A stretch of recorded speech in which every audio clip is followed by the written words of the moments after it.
maybe you only get 4 or 5 thousand searches a month of people looking for your product on Amazon. But now you have how many people are searching for on eBay? Let's say another 4 or 5 thousand. On Catch, maybe another 1 or 2 thousand.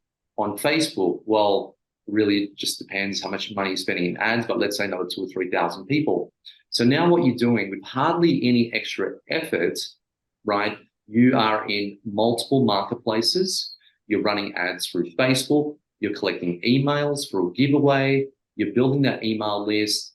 You're sending that email list offers so they can purchase your product. You're on Groupon to actually liquidate maybe your slow moving stock. And you have this web, right? But to actually have that, what you need is organization, right? And this was a big thing for me. I struggled with being organized a lot, in my early days. I used to have everything everywhere, right? So what I recommend you do, and it's something that we're doing actually in the 8-week brand startup with the guys, is we're kind of working on an Excel sheet, a master Excel sheet, and we're going through week 1, week 2, it's what we need to do, week 3. So what you could do is just get yourself an Excel sheet and then do some headlines and write eBay, write Catch, write Amazon, write Facebook ads, Google ads, Groupon. So that way you're reminded of them, right? Because I could easily say all this, but in a week or two, you might forget, right? In terms of exactly which marketplaces that I mentioned. But what you can do is when you have that Excel sheet of all the different places you want to be in, I'm just talking Australia right now, right? I'm not even talking about international markets, just the actual Australian market. Then you can start to go through it and say, okay, I'm going to create a Catch account.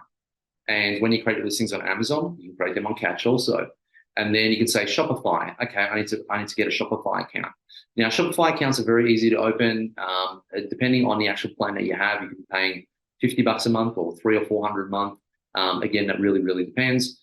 But then you can have, okay, Shopify done, eBay done, Google ads, I'm putting in $10 a day, done. Facebook ads, I'm putting in, $10 a day, that's done, right? And you just become a lot more organized. So if you look at a lot of the biggest brands and ones that are actually selling really, really well, that's what they do, right? A lot of them are actually selling from a lot of different places, not just the one Amazon. And like I said, if you've done that product criteria initially and you've done it well, and you have that strong foundation of a great product that is definitely better than competition because you've done that research, then selling it on all these other platforms becomes super easy, right? Becomes super easy. And you might even find yourself after doing all these tests that maybe you only want to sell on Shopify and run ads through Facebook to Shopify.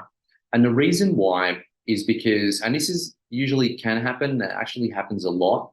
And I've mentioned this before, but I kind of want to go through the whole process today, is on Shopify, you can sell your product for twice as much as what you can sell it in a marketplace like Amazon or eBay.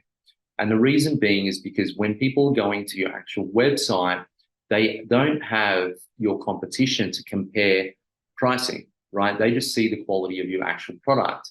When you go to Amazon, even though we price our products 2 or 3 times, it'll be hard for us to ever get the best seller on Amazon for our products. And the reason why is because there's only about 20% of the market on Amazon, on eBay, for example, that are looking for a premium product that they'll pay 2 or 3 times more. So my strategy is always to price my products 2 or 3 times more than my competition. And then also to have Shopify running Facebook ads to that, and then also doing Google ads and doing blogs and things like that so we can rank organically. So that's kind of a really, really big part of it. If you kind of think like that, I'm kind of trying to expand your mind a little bit because, like I said, a lot of you have really good products, but you've probably just been on Amazon for too long without testing anything else, right? Then what happens when it doesn't sell well on Amazon? You probably take out all your inventory, you keep it at home, and now you don't know what to do. Hey there, this is Neil Asher from the Aussie Online Entrepreneurs. I want to say a big thank you for watching this video. That video actually was from the regular Monday night Q&A session, excuse me, that I have with the members of the Aussie Online Entrepreneurs. Over 1,000 of us now, and growing, by the way. We're the fastest growing community of e-commerce entrepreneurs right here in Australia, with sales, by the way, of over $50 million. Now, if you'd like to find out more about what we do at the Aussie Online Entrepreneurs and get yourself off there and come and join us, all you need to do is go to www.aussieonlineentrepreneurs.com.au. AussieOnlineEntrepreneurs.com.au. The link for that, by the way, is underneath this video, and I will welcome you with open arms and look forward to seeing you in the next video. Till then, have a good one. Bye.